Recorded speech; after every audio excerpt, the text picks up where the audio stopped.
ready with me while I talk about being in Phoenix for almost 5 years. So I'm just gonna do my hair. I'm gonna do my usual facial stuff while I talk about what it was like living in Phoenix for 5 years and just the journey of getting there and being there. And so I am 28 now, which is crazy to even say. But when I first went to Phoenix, I was around 23 years old. And it's crazy to even think that that was 5 years ago. But I had left my job. I used to work in Omaha, and I used to full body wax for a living. And then I also worked for a podiatrist in Nebraska. And I had those two jobs for a while. Then I was like, something's it's not going for me. Like, I feel like I'm missing out on something. There's something else I need to experience. Because yes, I had the money. I didn't have to worry about my bills getting paid. But I just didn't feel like it was where I was supposed to be. So I left there. I went home for a little bit, and then I got a brand new car. I leased my vehicle through Honda. And I'm like, it's going to be now or it's not going to be at all. If I decide to go somewhere, I'm just going to do it. I didn't have a whole lot saved. I actually only had like 2 months worth of bills, including my car payment, and whatever debts I had at the time. And I did not pay off all my debts before I went to Phoenix. So it was me, my car, and I went, right? I had 2 kitties too, but I did not take them the first time I went because I was trying to establish like a sense of where I was going to live, where I was going to apply for work. Bear in mind, before I even went, I did not apply to any jobs and I did not have a place to stay. I stayed merely in Airbnbs in areas that I was in at the time and booked them last minute. I finally find a roommate, right? I find a roommate on roomies.com, and roommating in bigger cities like that is not abnormal. It happens often. People do rent out their houses and rooms in their house, and that is a common thing, whereas where I'm from, they don't really do that. So I found a girl that I met after I found her online, and I met up with her in person, and she was the go for a place to stay. So now that I have a place to stay, I've paid my first month's rent. I now have about a month and a half left of money before I have no funds, right? But I'm at least in a new city at the time, and I'm gonna take these off because I have a glare. I'm in a new city. What's happening right now is my life is moving so fast, and in less than 2 weeks I had a place to go and stay, lay my head. So that was stability for me, and that happened in less than 2 weeks, so it didn't take long. And then I started applying. I applied everywhere. I applied to places that paid me less than what I got paid before I went to Phoenix. I applied to almost anywhere, like the gym surrounding the area I lived in. I applied to places in Scottsdale. I at the time did not have my esthetician license reciprocated, so I couldn't necessarily go get another waxing job or work as an esthetician because there's a whole state regulation on that, and you have to recertify your license or reciprocate your license if that's possible. It just depends on what state you're coming from, the credit hours that you had, and the state that you're going to. So you got to look into that if that's what you want to do, but I didn't. So applied to all these places. I finally got a job.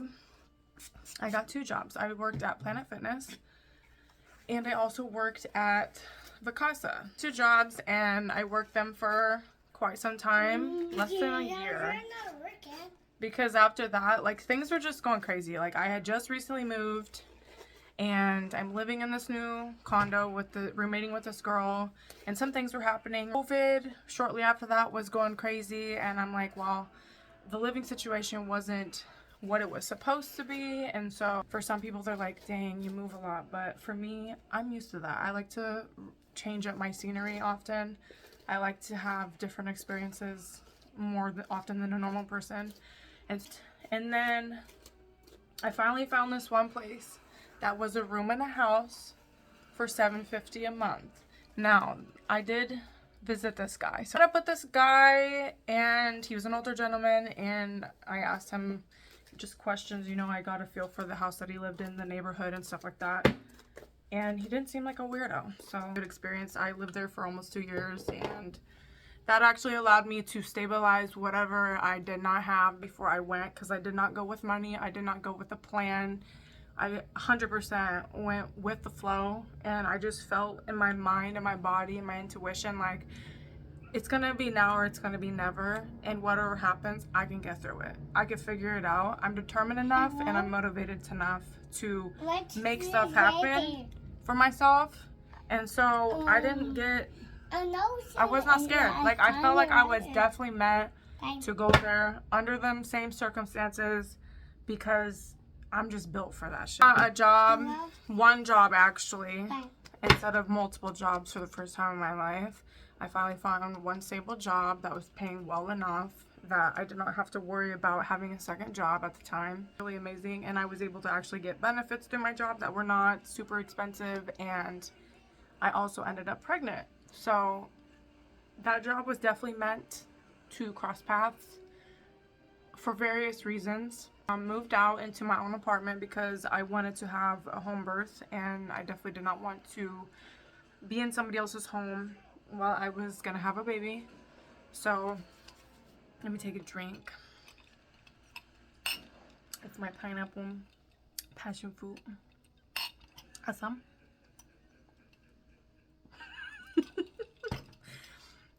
Some, is it good? Yeah. So yeah, I got in my new apartment, and it was good. I got all the stuff that I accomplished when I went there, all the hardships that I had, the inconveniences, the benefits, all of it. It was definitely worth it, okay?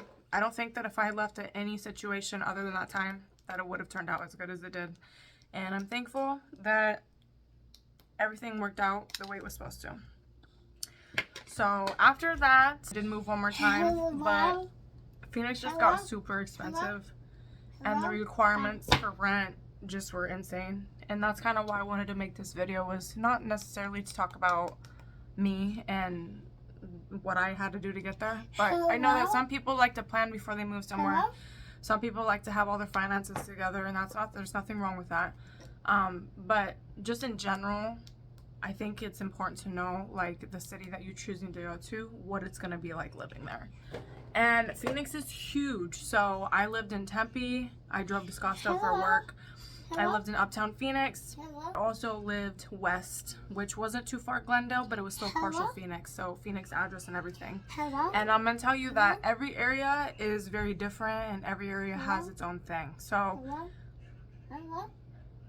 as a female, you always have to watch your back. You always have to make sure you're safe. That is just an ongoing thing, I think, no matter where you live. In some states, in some cities, it's not as much of an issue, but in some cities and some states, it will be. So you just need to be aware of your surroundings at all times and the environment that you're living in. You need to know, like, who lives around you, the type of people, the type of area, all of that, because that does matter. And it's going to have an impact on your situation if you live somewhere that you don't feel safe. If you live somewhere where the crime is high, you just don't want that for yourself. As a female, stay away from it, okay? It's significantly more expensive there than where I'm from. And rent there is taxed. So that's something I learned, is that rent is taxed. I've never had my rent taxed before. Typically, if you look up the bedroom size that you want and you see a $975 or whatever it is, the amount that you got on that one bed, that's what you pay. But in Phoenix, you don't just pay that. You pay that, and you pay the 2.3% tax on top of that. And every single fee that you have, like if you have pets or you have a deposit, whatever it is that the money costs to get into that place, it is going to be taxed at 2.3%. Okay? Understand that not a lot of apartments have garages, and not a lot of them will. The garages are expensive. Okay? Like, you could pay up to $200 a month just for a garage. In the Maricopa County, they have APS or SRP, depending on where you live. And SRP is definitely cheaper. APS charges you for everything. So you'll have a bill that's like $50, right? You got $150 in just taxes, okay? So it's not even just rent is more expensive. Your electric is more expensive, okay? That's even if you don't use or cook it every day. It's like they got peak hours, peak time. So if you're using it during the peak time, it charges like $8 for every hour. So good luck with that one. The gas is okay. Like, it's, at the time it was expensive. It was like $4 or $5 a gallon for a while. But when I first got there, it was cheaper. It was around like $2.90, $3, whatever. So I ended up getting cards from Sam's and Costco because gas is generally cheaper there. It's worth it. You go off your credit score for everything, even just your living. So if you don't have a decent credit score, you're going to have a hard time finding a place to stay. There is really no leniency on getting into an apartment unless you have all of it. So you have to have the credit score, you have to have the income, and you have to have the rental history, okay? I do enjoy the lifestyle because they are a little more carefree there. It's a blend of people, but at the end of the day, like, it is more carefree compared to where I'm from. And I got the vegan restaurants because I'm vegan. I go to all the vegan restaurants. There's some cool people there. I have some lifelong friends that I met there. Close to California, so if you want to drive to California, it's only like 5 hours. And there's some cool areas you can go to on the outskirts of the city. Like, you can go to Sedona, it's a vibe. You can go to Cave Creek and Carefree. Those are really cool areas. It just depends on what you're looking for. Like me personally, I'm not trying to go to the club every day or every weekend, so I didn't really dabble into that. Maybe if that's what you enjoy, you might love it. You might. I think at the end of the day, if you live somewhere and you grew up in a state and you want something different, I definitely recommend you just go to a different state, a different city, and you get a feel for things because you are yourself. You're experiencing things for yourself. Not necessarily like when somebody tells you, hey, this will happen to me, this will happen to you too. I had some people telling me that, like, if you go there, expect this. But at the end of the day, I had my own set of experiences. Feel how you want to feel about your experiences based on what you understand and what you know. And it's okay to go places and get a feel for yourself. Yeah, and I have my beautiful daughter. So I definitely was meant to go there and figure more aspects of myself out, grow a little bit, get uncomfortable a little bit, and it was all worth it because now I got her. And I would not trade it for the world, even though she's crazy. It's just crazy how life is. Like, you think you're gonna do things a certain way, you think you're gonna have this like timeline of events where you do this, you do that, you accomplish